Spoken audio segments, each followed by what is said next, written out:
Is যদি ES বানায় দাও তাহলে সেটা হয়ে যাবে প্লুরাল নাউন। আর এই নিয়ম থেকে প্রচুর পরিমাণে প্রশ্ন আসে তোমাদের বিভিন্ন প্রকার কম্পিটিটিভ এক্সামে। তাহলে চলো আসো এরকম মডগুলো দেখে নেই। যেমন প্রথমেই তোমরা দেখতে পাচ্ছ যেটা আছে অ্যানালাইসিস। দেখো এই যে প্রত্যেকটা ওয়ার্ডের শেষে কি আছে? আইএস দেওয়া আছে। দেখো আইএস দেওয়া আছে।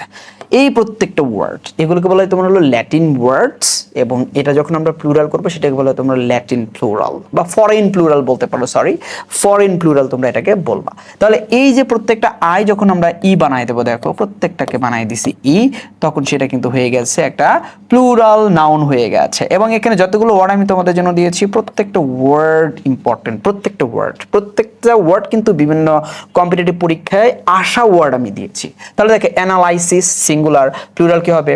অ্যানালাইসিস।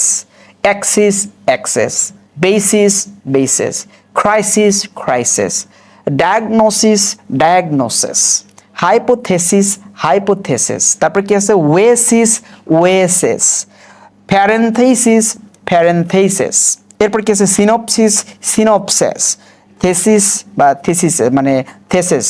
ঠিক আছে, এই যে শব্দগুলো তোমাদের দিলাম প্রত্যেকটা শব্দ হচ্ছে সুপার ডুপার ইম্পর্টেন্ট, এবং এটা কিন্তু নাম্বার অফ নাউনের একটা চ্যাপ্টার। যদি লেসনটা ভালো লাগে তাহলে অবশ্যই একটা লাইক, কমেন্ট এবং শেয়ার করে যাবা। দেখাবেন নেক্সট ভিডিওতে। টিল দেন আল্লাহ হাফেজ, বাই বাই।